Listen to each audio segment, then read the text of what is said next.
Coach, how has your life changed since Florida State won a national championship? Well, a lot more people do recognize and pay attention to what we're doing, and they listen to you a little more. And what is that like, that moment when you guys beat Auburn, you have that unbelievable drive at the end? You've been working for that your whole life, and to have it right in front of you, what was that like? It was very surreal, I mean, afterwards, but then as you went back and that night and you thought about it and all the preparation, all the things you put into it, it was very rewarding, not just for ourselves, but for the players to know that. And I think they'll really appreciate about how hard it was to get, and they'll remember that one for a long time. You had a fake punt call early in that game, down 21-3. How long had you been thinking about that, and how daring a play was that? A couple series, and because we felt we had to change the momentum of the game. On offense and defense, we weren't getting it done as far as changing momentum. And I was very afraid right then if we could have punted and they'd have scored right before half, it could have taken the game away. And we had to change the momentum. But we knew if we didn't make it, the game was probably over right there. It was a do-or-die call. I thought you had some great remarks after the game about your quarterback, Jameis Winston, who, by the way, doubles as a Florida State baseball player, which is why we're here. You said that it was one of his best games because he showed that even if you have a rough first three quarters, he took the game over in the fourth. It's what great players do to me. Anybody can play well when it's your A game. It's your day and things are going well, and he has a lot of those days. But to me, the truly great guys are measured on their bad days. And, those great quarterbacks from the Marinos to the Montanas to the Elways, you knew if they played bad all day, but they got that ball at the end of the game, you were in trouble. And to me, those great players have that ability. The Michael Jordans of the world, the Derek Jeters, if he's going to get that at bat, he's going to get a hit. If Mariano Rivera's on the mound and he's got the ball, you're in trouble. And when great players get the ball in critical moments and are able to put bad days behind them and say, okay, this is the moment I live in, this is all that matters, and to do that, to me, that is the truly great players of our game. And Jameis is also a guy who has shown the ability to play two sports. Yes. What does it take to be able to play both sports at such a high level? One is a tremendous passion for both sports, because if you're not passionate about it and really love them both, it's too demanding.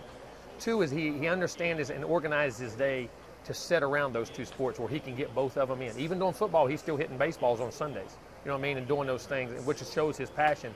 But then I think a truly high level of intelligence to be able to process both games to be successful at both games. Now, I know you have to have some colleagues from your football fraternity who say, you let your Heisman Trophy winning quarterback play baseball and pitch with that arm, but that was something that you and Jameis talked about before he got to Florida State, and you're comfortable with it. I'm very comfortable. I'm a baseball fan. But two, I think it develops a different mentality and learns you how to compete in a different way, different sports, because baseball is a game of failure.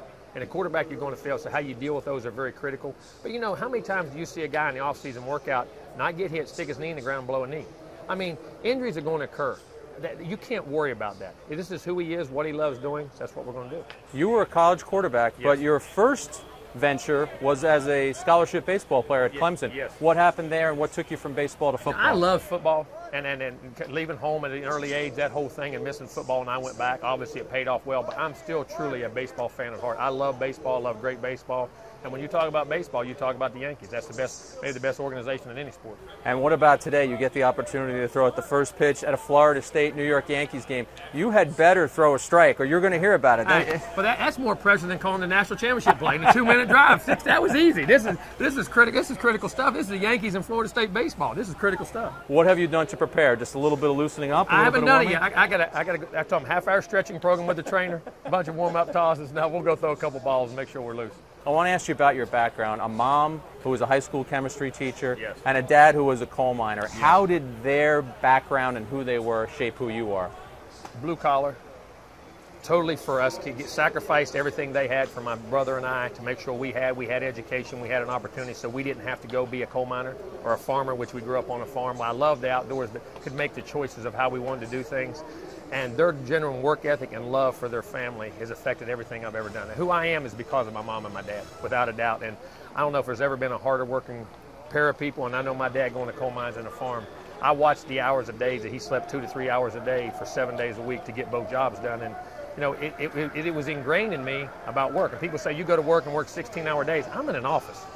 I haven't touched the surface of how hard my father worked. And you're working 16 hours a day doing football and what you love to do. He's bending down, he's getting in one of those carts, and he's disappearing underneath the earth for 12 hours. I'm not so sure he didn't like it, though. That was scary. But you're right. I mean, I get to choose what I did, and that's what he wanted from me. He said, if this is what you want, do it. But if it's not, I want you to have the choices in life to be able to be better than I and have an opportunity in life. And that's what my mom and dad provided me. Now, your mom and dad obviously influential. On the coaching side, you're also impacted by Bobby Bowden and Nick Saban, two gentlemen that you worked for. What did you take from their coaching philosophies that you use today? Coach Bowden's overall genuineness for people, his love and affection, the way he could relate to people in recruiting, but then coach guys and give guys those second chance guys that were tough guys that got them to love him and they would play so hard for him. And then his great aggression on offense, to be a relentless play caller, and then and how he affected his players. Coach Saban was unbelievable structure, a defensive mentality of how you attacked, and the same thing, but genuine love for his players in a different way. But just the organization structure, the infrastructure of things, and the way today the modern university or team is ran. And to me, there are two guys I couldn't have had better influences and helped me get to where I'm getting. You know, you said you're a baseball fan, and we end every interview here. All right. 2014 Topps baseball cards. I'm taking you back to being a boy. I'm going to tear these open.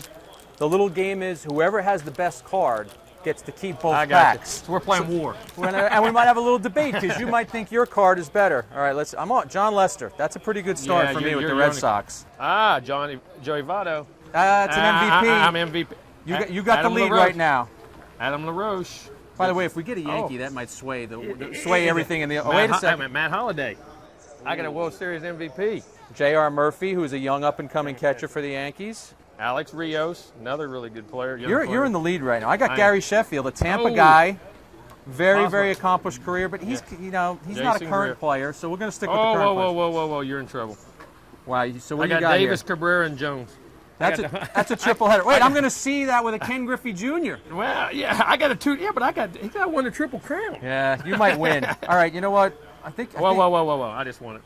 He's got Mariano Rivera. Ladies and gentlemen, game over. The show is over.